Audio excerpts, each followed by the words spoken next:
KNR channel కి స్వాగతం. Bulletin ముందుగా హెడ్లైన్స్ చూద్దాం. Jal Jeevan mission workshop ప్రారంభించిన రాష్ట్ర ఉప ముఖ్యమంత్రి శ్రీ పవన్ కళ్యాణ్.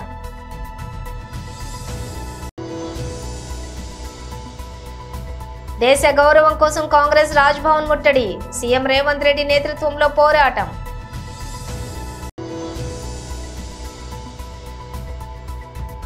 ఆటో నడుపుతూ అసెంబ్లీకి వెళ్తున్న మాజీ మంత్రి ఎమ్మెల్యే కేటీఆర్.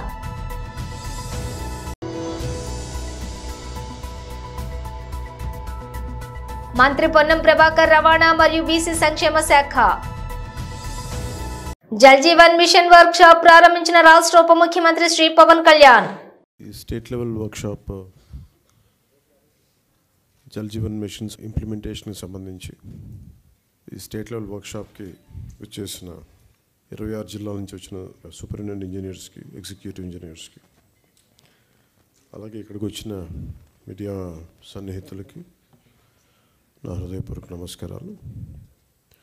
వేదిక పైన నాతో పాటు ఆసీనులైన శ్రీ శశిభూషణ్ గారు, principal secretary, Panchayati Raj rural development, rural water supply వారికి, శ్రీ కృష్ణతేజ గారికి, commissioner Panchayati Raj and rural development, Sanjeev Reddy గారికి, engineer in chief rural water supply, Venkateswararao గారికి, engineer in chief water resources, అలాగే హరిప్రసాద్ గారికి, గౌరవ ఎమ్మెల్సీ శాసనమండలి సభ్యులకి నా హృదయపూర్వక నమస్కారాలు. ఈ జల్ జీవన్ మిషన్ ఈ రోజున ఒక 2019 ఆగస్టులో ప్రారంభమైంది. 2024కి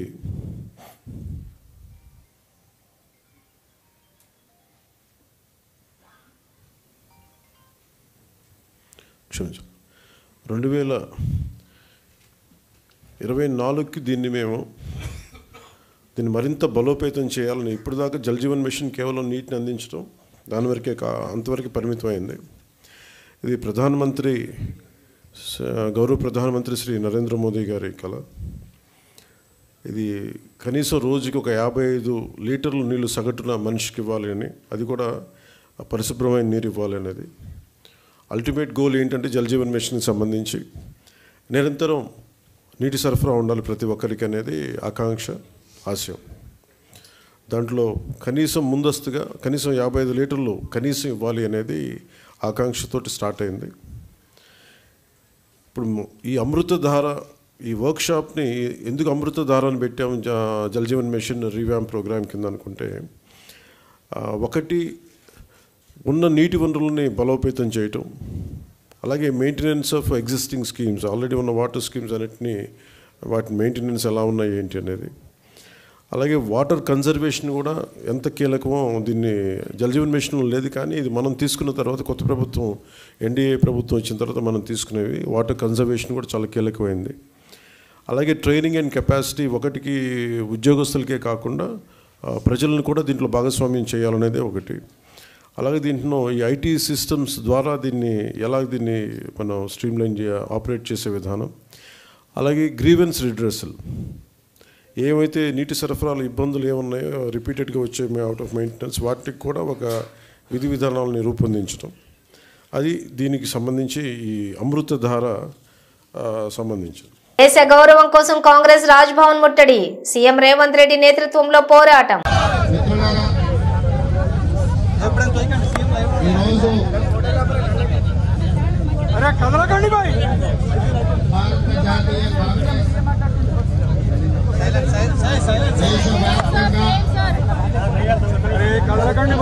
ప్రధాని అనుబంధం ప్రపంచ దేశాల ముందు మన దేశం యొక్క పరువు ప్రతిష్టను తాకట్టు పెట్టి ఈ రోజు మన దేశ గౌరవాన్ని కల్పించి ప్రపంచ దేశాల ముందు భారతదేశ వ్యాపార వ్యవస్థలు అవినీతిలో కూరుకుపోయినాయి. ఈ దేశంలో అనుమతులు తీసుకోవాలన్నా, ఈ దేశంలో వ్యాపారాలు చేయాలన్నా ఇవ్వాల్సిన పరిస్థితి వచ్చింది అని చెప్పి 75 సంవత్సరాలు కాంగ్రెస్ పార్టీ కష్టపడి ఈ దేశం యొక్క ప్రతిష్టను పెంపొందిస్తే అదాని ప్రధాని ఇద్దరు కలిసి ప్రపంచం ముందు మన పరువు తీసింది. దీనికి సంబంధించి అమెరికా దేశంలో foreign corruption practice act FCPA చట్ట ప్రకారం అమెరికాకు సంబంధించిన సంస్థలతో పాటు అదాని వ్యాపార సంస్థలు లంచాలు ఇవ్వజూపి లంచాలు ఇచ్చిండ్రు, చట్ట ప్రకారం చర్యలు తీసుకోమని అమెరికన్ విచారణ సంస్థ FBI నివేదికలు ఇవ్వడమే కాకుండా అక్కడ చర్యలు చేపట్టడానికి అక్కడి ప్రభుత్వం పూనుకున్నది. ఆ సందర్భంలో దేశ పౌరు ప్రతిష్టను మంటగలిపిన అదాని మీద విచారణ జరగాలి. ఈ విచారణ జాయింట్ పార్లమెంటరీ కమిటీ నేతృత్వం వహించాలి అని కాంగ్రెస్ పార్టీ అధ్యక్షుడు మల్లికార్జున్ ఖర్గే గారు, లోక్సభలో ప్రధాన ప్రతిపక్ష నాయకుడు శ్రీ రాహుల్ గాంధీ గారు డిమాండ్ చేయడమే కాకుండా లోక్సభ రాజ్యసభలో ఈ అంశాన్ని ప్రస్తావించి ప్రధానమంత్రిని భారత ప్రభుత్వాన్ని నిలదీసి కడిగిన ప్రధానమంత్రి నిమ్మకు నీరెత్తినట్టు ఉండడమే కాకుండా ఈ అంశం మీద మాట్లాడడానికి కూడా వారు ముందుకు రావడం లేదు. విధి లేని పరిస్థితుల్లో, తప్పని పరిస్థితుల్లో ప్రధాన ప్రతిపక్ష పార్టీ కాంగ్రెస్ పార్టీ లోక్సభ ప్రధాన ప్రతిపక్ష నాయకుడు రాహుల్ గాంధీ గారు ఈరోజు దేశవ్యాప్తంగా రాజ్భవన్ లో ముట్టడి కార్యక్రమానికి పిలుపునివ్వడం జరిగింది. దేశవ్యాప్తంగా రాజ్భవన్ లో ముట్టడి కార్యక్రమంలో భాగంగా తెలంగాణ కాంగ్రెస్ పార్టీ పిసిసి అధ్యక్షుడు మహేష్ కుమార్ గౌడ్ గారి నాయకత్వంలో తెలంగాణ రాజ్భవన్ ముట్టడి కార్యక్రమాన్ని తీసుకొని ఈ రోజు ఉప ముఖ్యమంత్రి వర్యులు బట్టి విక్రమార్క గారు, ఏఐసిసి ఇన్ఛార్జ్ దీపాదాస్ మున్సీ గారు, మిగతా మంత్రివర్గ సహచరులు, పార్లమెంట్ సభ్యులు, శాసన మండలి సభ్యులు, శాసనసభ్యులు, గ్రేటర్ హైదరాబాద్ మేయర్ తో పాటు కార్పొరేటర్లు, ఇతర ముఖ్యమైన నాయకులు వేలాది మంది ఈ రోజు ఏఐసిసి పిలుపు మేరకు రాజ్భవన్ ముట్టడి కార్యక్రమంలో పాల్గొనడం జరిగింది. ఇక డీటెయిల్స్ చూస్తే అసెంబ్లీ సమావేశాల నేపథ్యంలో ఆటో డ్రైవర్లకు కాంగ్రెస్ ప్రభుత్వం ఇచ్చిన హామీలను విస్మరించిందంటూ ఆటో నడుపుతూ అసెంబ్లీకి వెళ్తున్న మాజీ మంత్రి ఎమ్మెల్యే కేటీఆర్.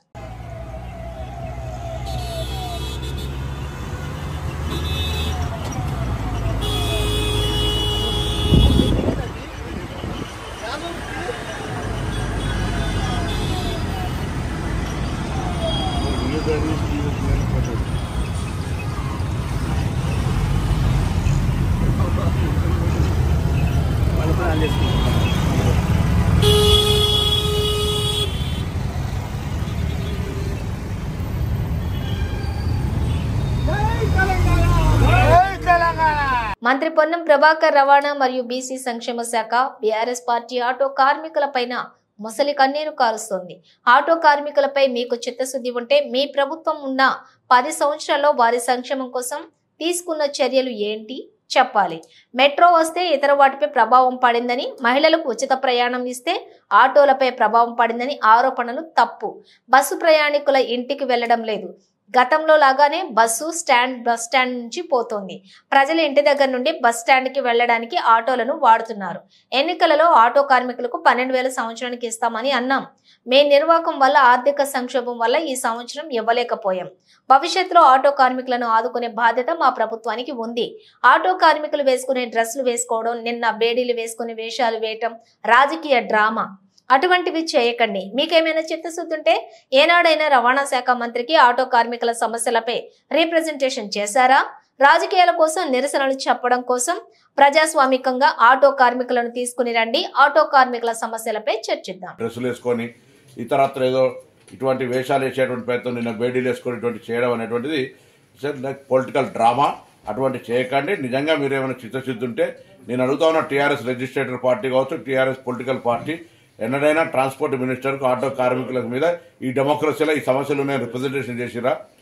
ఎందుకంటే కూడా సామధాన భేద దండ అంటారు. అవేం లేకుండా మీరు కనీసం రిప్రజెంటేషన్ కూడా చేయకుండా మీరు అటుగా ప్రొటెస్ట్కి వెళ్ళిపోతే మేము అనేక సందర్భాలు ఆటో కార్మికులతో సమావేశాలు పెట్టినాం. రండి, ఆటో ప్రతినిధులు తీసుకొని బరాబర్గా డెమోక్రటిక్గా మా ఆఫీసులో కూర్చొని మాట్లాడదాం. అంతేగాని ఇటువంటి వాళ్ళ పేరు మీద మీరు పొలిటికల్ ప్రోగ్రామ్ తీసుకునేటువంటి ప్రయత్నం చేస్తే ఇది మంచిది కాదు సమాజానికని మనం చేస్తాము. కేటీఆర్ వ్యాఖ్యలపై భువనగిరి ఎంపీ చామల కిరణ్ కుమార్ రెడ్డి కామెంట్స్. కేటీఆర్ నన్ను ఎప్పుడు అరెస్ట్ చేస్తారని ఎదురు చూస్తున్నాడు. ఆయనకు అరెస్ట్ కావాలనే ఇంట్రెస్టింగ్ ఎక్కువ ఉన్నట్టుంది. ప్రతిసారి ప్రభుత్వాన్ని ఛాలెంజ్ చేస్తున్నాడు. ప్రతి విషయంలో గవర్నమెంట్ కి వ్యతిరేకంగా మాట్లాడుతున్నాడు. అరెస్ట్ అయ్యి కొత్త ట్రెండింగ్ లోకి రావాలని కేటీఆర్ భావిస్తున్నట్లు ఉన్నాడు. గవర్నమెంట్ మీద విష ప్రచారం చేస్తూ కేసులు పెట్టించుకోవాలనే భావన కేటీఆర్ ఉన్నారు. ఎవరైతే అరెస్ట్ అవుతారో వాళ్ళు రానున్న రోజులలో వాళ్ళకి మంచి రాజకీయ భవిష్యత్తు ఉంటుందన్న ఆలోచనతోటి ప్రతిసారి అంటే మీరైనా మీ కార్యకర్తలైనా మీ నాయకులైనా రెచ్చగొట్టే విధంగా గవర్నమెంట్ ని తప్పు చూపిస్తూ గవర్నమెంట్ మీద విష ప్రచారం చేస్తూ కేసులు పెట్టించుకోవాలన్న ప్రయత్నం చేస్తున్నారు. ఇప్పుడు కూడా మీరు నేను అరెస్ట్ కావడానికి సిద్ధంగా ఉన్నా, నన్ను అరెస్ట్ చేయడం అని చెప్పడాన్నే చూస్తున్నారు తెలంగాణ ప్రజలు. మీకు అరెస్ట్ కావాలన్న ఇంట్రెస్టే ఎక్కువ ఉన్నట్టుంది. మీకు రాజకీయాలలో మీరు మాట్లాడేది తప్పని, మీరు మాట్లాడొద్దని కూడా తెలియకుండా మీరు. శాసన మండలిలో మినిస్టర్ కొండా సురేఖ ప్రసంగం. ధూపదీప నైవేద్య కార్యక్రమం మొదలుపెట్టింది కాంగ్రెస్ ప్రభుత్వమే. నెలకు 4,000 ధూపదీప నైవేద్యం కోసం. అర్చకుల గౌరవ వేతనం 6,000, మొత్తం 10,000 ఇస్తున్నాం. ధూపదీప నైవేద్యం కోసం 10 ఏళ్ల కాలంలో అధికారంలో ఉన్న బీఆర్ఎస్ చేసిందేమీ లేదు. వైఎస్ హయాంలో 2,500 ధూపదీప నైవేద్యం కింద 1,205 దేవాలయాలను గుర్తించాం. 2015 వరకు కొనసాగించారు. ఆ తర్వాత గత ప్రభుత్వం 6,000కు పెంచింది. 2023లో 10,000కు పెంచింది. అప్పుడు గత ప్రభుత్వం ఆలోచన చేయలేదు. గత ఏడు పెంచారు కాబట్టి పెంపు ఆలోచనపై సమాలోచనలు చేయాల్సి ఉంది. అర్చకులకు సంక్షేమం కోసం ప్రభుత్వం కట్టుబడి ఉంది. వారి సమస్యలపై ప్రభుత్వం సానుకూలంగా ఉంది. దాదాపుగా 6,541 దేవాలయాలకు ప్రతి నెల 6,27,10,000 పారితోషికం చెల్లిస్తున్నాం. సంవత్సరానికి 75 కోట్లు చెల్లిస్తున్నాం. 73.22 కోట్ల బడ్జెట్ కేటాయించి మంజూరు చేశాం. 62.69 కోట్లు ఖర్చు కూడా చేశాం. ధూపదీప నైవేద్యం కింద రాని దేవాలయాలకు నోటిఫికేషన్లు కూడా విడుదల చేశాం. అర్హత ఉన్నటువంటి దేవాలయాలకు దేవాదాయ శాఖ పరిధిలోకి తీసుకుంటాం. అన్యాక్రాంతమైనటువంటి భూములపై ప్రతి జిల్లాలోని దేవాలయాల భూములపై సర్వే చేయాలని ఇప్పటికే ఆదేశించాం. భూములు అన్యాక్రాంతం కాకుండా చర్యలు చేపడుతున్నాం. ప్రవర్తికు దగ్గరగా ఉన్నటువంటి భూముల్లో సోలార్ ప్లాంట్లను, దూరంగా ఉన్నటువంటి భూముల్లో పామాయిల్ సాగు చేయబోతున్నాం. అలాగే ఆదాయ సమపార్జన చేసి దేవాలయాలను అభివృద్ధి చేస్తాం. పక్క రాష్ట్రంలోని మన ప్రభుత్వం భూములను వివరాలను సేకరిస్తున్నాం. సుప్రీంకోర్టు ఆదేశాల మేరకు అర్చకుల సిబ్బందికి సంక్షేమ నిధికి ట్రస్ట్ 1998లో ఏర్పాటు చేశారు. అర్హతలు ఉన్న వాళ్ళను తప్పకుండా ఎంపిక చేసి దానికి ఏం బెంచ్ మార్క్ ఏం లేదు అధ్యక్ష. ఎంతమంది అప్లై చేసుకున్నా కూడా ఇవ్వడానికి సిద్ధంగా ఉంది. త్వరలోనే మేము ఆ నోటిఫికేషన్ కూడా ఇచ్చి మీరు అన్నట్టుగా సేవాలాల్ అదేవిధంగా ట్రైబల్ వాళ్లకు కూడా మరి అవకాశము కల్పించడానికి ఈ యొక్క నియమ నిబంధనల కింద వస్తే తప్పకుండా ఇవ్వడానికి మేము సిద్ధంగా ఉన్నామనే విషయాన్ని కూడా ఈ సందర్భంగా నేను తెలియజేస్తా ఉన్నాను అధ్యక్ష. చలో రాజ్భవన్ కార్యక్రమంలో ముఖ్యమంత్రి రేవంత్ రెడ్డి స్పీచ్, అలాగే స్క్రోలింగ్ పాయింట్స్. 75 ఏళ్లుగా కాంగ్రెస్ ఎంతో కష్టపడి దేశ ప్రతిష్టను పెంచింది. ఆదాని ప్రధాని ప్రపంచం ముందు మన దేశ పరువు తీశారు. అమెరికాకు సంబంధించిన సంస్థలకు ఆదాని లంచాలు ఇచ్చారని అమెరికా విచారణ సంస్థలు నివేదిక ఇచ్చాయి. దేశ పరువు ప్రతిష్టను మంట కలిపిన ఆదానిపై విచారణ చేపట్టాలని రాహుల్ గాంధీ పార్లమెంట్లో డిమాండ్ చేశారు. లోక్సభలో రాహుల్ గాంధీ నిలదీసిన ప్రధాని నిమ్మకు నీరెత్తినట్లు ఉన్నారు. ఈ అంశంపై మాట్లాడేందుకు ముందుకు రావటం లేదు. అందుకే ఇవాళ దేశవ్యాప్తంగా రాజ్భవన్ ముట్టడికి కాంగ్రెస్ పిలుపునిచ్చింది. ఈ నేపథ్యంలో టీపీసీసీ ఆధ్వర్యంలో రాజ్భవన్ ముట్టడి కార్యక్రమం చేపట్టడం జరిగింది. ఏఐసీసీ పిలుపు మేరకు రాజ్భవన్ ముట్టడి కార్యక్రమంలో పాల్గొన్నాం. ప్రభుత్వమే ధర్నాకు కూర్చోవడం కొందరికి నచ్చకపోవచ్చు, కొందరికి కడుపులో నొప్పి ఉండొచ్చు. ఆదానిపై కేసీఆర్ బీఆర్ఎస్ వైఖరి ఏంటో చెప్పాలి. వారి వైఖరి ఏమిటో చెప్పకుండా కాంగ్రెస్ ను అవహేళన చేసే ప్రయత్నం చేస్తున్నారు. అలాగే బీజేపీతో అరెస్ట్ చీకటి ఒప్పందంలో భాగంగానే దానిపై వారు స్పందించడం లేదు. అరెస్టుల నుంచి తప్పించుకునేందుకు బీఆర్ఎస్ బీజేపీకి లొంగిపోయింది. అందుకే అదానీపై బీఆర్ఎస్ మాట్లాడటం లేదు. పార్లమెంట్లో బీఆర్ఎస్ విధానం ఏమిటో చెప్పాలి. మీరు ప్రజల వైపా అదానీ వైపా చెప్పాలి. అదానీపై మాట్లాడితే వీళ్లను జైల్లో పెడతారని మాట్లాడటం లేదు. మమ్మల్ని విమర్శించడం కాదు, అదానీపై జేపీసీపై మీ వైఖరింటో చెప్పండి. మీ ఎంపీలతోటి లేఖ రాయించండి. మోదీ కేసీఆర్ వేర్వేరు కాదు, నాణ్యానికి బొమ్మ బొరుసు లాంటి వారు. బీఆర్ఎస్ జేపీసీపై డిమాండ్ చేస్తే శాసనసభలో తీర్మానం చేసేందుకు సిద్ధంగా ఉన్నాం. దేశాన్ని దోచుకున్న అదానీపై జేపీసీ వేయడానికి ప్రధాని ఎందుకు సిద్ధంగా లేరు? అదానీతో లాలూచి ఏంది? జేపీసీ వేయకపోతే అవసరమైతే రాష్ట్రపతి భవన్ వద్ద కూడా ధర్నా చేసేందుకు సిద్ధంగా ఉన్నాం. తన స్నేహితుడిని కాపాడేందుకు మోదీ ప్రయత్నిస్తున్నారు, కానీ అదానీని కాపాడలేరు.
महिलाएं रो रही है, फिर भी 1 साल से मोदी जी के पास समय नहीं हुआ कि वो मणिपुर जाए।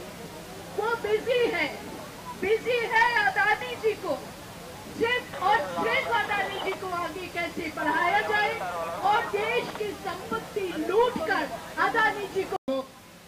పార్లమెంట్ సభ్యులు, శాసన మండలి సభ్యులు, శాసన సభ్యులు, గ్రేటర్ హైదరాబాద్ మేయర్తో పాటు కార్పొరేటర్లు, ఇతర ముఖ్యమైన నాయకులు వేలాది మంది ఈరోజు ఏఐసిసి పిలుపు మేరకు రాజ్ భవన్ ముట్టడి కార్యక్రమంలో పాల్గొనడం జరిగింది. రాజ్ భవన్ కూతవేటు దూరంలో హైదరాబాద్ పోలీసులు మనల్ని అడ్డుకోవడంతో ఈ రోజు ఈ రోడ్డు మీదనే మన నిరసన కార్యక్రమాన్ని తెలియజెప్పాల్సిన పరిస్థితి వచ్చింది. ఈరోజు చాలా మంది అనుకుంటున్నారు మీడియా మిత్రులు, తెలంగాణ రాష్ట్ర ముఖ్యమంత్రి అయిన రేవంత్ రెడ్డి, ఉప ముఖ్యమంత్రి గారు, మంత్రివర్గ సహచరులు ప్రభుత్వమే ధర్నాలకు కూర్చోవడం ఏంటి అని. కొంతమందికి ఈరోజు మేము తెలుపుతున్న నిరసన అయ్యప్ప మాలాధారణ ఆధ్యాత్మికం, ఆరోగ్యదాయకం అని ప్రముఖ పారిశ్రామికవేత్త, సామాజిక సేవా తత్పరులు ముత్యాల వెంకటేశ్వరరావు పేర్కొన్నారు. నేటి బుధవారం తెల్లవారుజామున అనకాపల్లి పట్టణం నరసింగరావుపేటలోని ఎంవీఆర్ నివాసం వద్ద అయ్యప్ప స్వామి తిరువీధి ఉత్సవం నిర్వహించారు. ఈ సందర్భంగా ఎంవీఆర్ మాట్లాడుతూ అయ్యప్ప స్వామి నామస్మరణం, అకుంఠిత దీక్ష, అంతులేని ఆత్మవిశ్వాసంతో సన్నిధానానికి చేరుకుని స్వామిని దర్శించుకోవడమే అయ్యప్ప దీక్షలోని ఆంతర్యమని తెలిపారు. 41 రోజుల పాటు కఠోర నియమాలు పాటిస్తూ నిష్ఠగా పూజాది కార్యక్రమాలు ఆచరించే భక్తులకు పవిత్రమైన రోజులని ఎంవీఆర్ చెప్పారు. తనువు మనసును చెడు నుంచి మంచి మార్గం వైపు మళ్లించే ఈ దీక్షను స్వీకరించిన భక్తులు స్వామియే శరణం అంటూ అయ్యప్ప సేవలో తరిస్తుంటారని ఎంవీఆర్ పేర్కొన్నారు. ఈ దీక్ష కఠోర నియమాలతోటి కూడుకున్నప్పటికీ దీక్ష వల్ల వచ్చే పరమానందం, ఆత్మ పరిశీలన శక్తి, అపూర్వమైన ఆధ్యాత్మిక ఆనందం అనుభవంలోనికి వస్తుందన్నారు. శివునికి ప్రీతి పాత్రమైనటువంటి కార్తీక మాసంలోని కఠిన నియమ నిష్టలతో అయ్యప్ప దీక్షలు చేపట్టడం జన్మ జన్మల పుణ్యఫలంగా భక్తులు భావిస్తారని ఎంవీఆర్ చెప్పారు. అనంతరం ఎంవీఆర్ శిరస్సు ఈ ఇరుముడి ధరించి శబరిమల యాత్రకు బయలుదేరారు. ఆయన శిరస్సును ఇరుముడి ధరించి శబరిమల యాత్రకు బయలుదేరారు. ఈ సందర్భంగా ఎంవీఆర్ కు అతని తల్లిదండ్రులు, భార్య, కుమారులు రాజేష్, సతీష్, కోడలు, ఇతర కుటుంబ సభ్యులు, బంధువులు, ఎంవీఆర్ సేవా సంఘం, ఎంవీఆర్ యూత్ సభ్యులతో పాటు అభిమానులు పెద్ద ఎత్తున శుభాకాంక్షలు తెలిపి ఆత్మీయ వేడుకలు పలికారు. తదనంతరం పలు కార్ల వాహన శ్రేణితోటి ఎంవీఆర్ విశాఖ విమానాశ్రయానికి చేరుకుని విమానంలోని శబరిమల బయలుదేరి వెళ్లారు.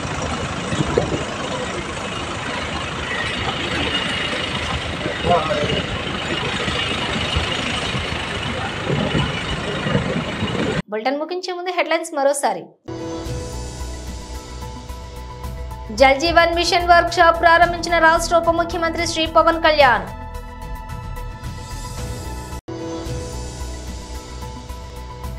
దేశ గౌరవం కోసం కాంగ్రెస్ రాజ్ భవన్ ముట్టడి, సీఎం రేవంత్ రెడ్డి నేతృత్వంలో పోరాటం.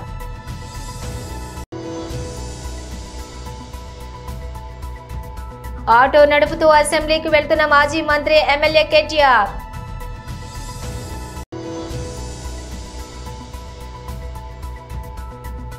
మంత్రి పొన్నం ప్రభాకర్ రవాణా మరియు బీసీ సంక్షేమ శాఖ. ఇవి బులెటిన్ విశేషాలు. మరో బులెటిన్తో మళ్ళీ కలుద్దాం.